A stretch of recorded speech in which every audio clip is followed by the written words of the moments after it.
റസൂലുള്ളാഹിക്ക് ഏറ്റവും വലിയ സ്ഥാനം ഏതാണ്? ഹബീബുള്ള എന്നുള്ള സ്ഥാനമാണ്.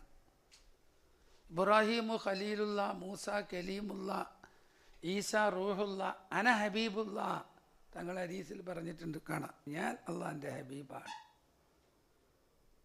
മൂസ നബി കലീമുള്ളയാണ്, ഇബ്രാഹിം നബി ഖലീലുള്ളയാണ്, ഈസാ നബി റൂഹുള്ളയാണ്. അന ഹബീബുള്ള, ഞാൻ അവിടെ ഒന്നും അല്ല ഉള്ളത്, അതിലൊക്കെ മീതയാണ്. ഞാൻ അള്ളാഹുവിൻ്റെ ഹബീബാണ്. ഞാൻ അള്ളാഹുവിൻ്റെ ഹബീബാണ്. ഞാൻ അന ഹബീബുള്ള,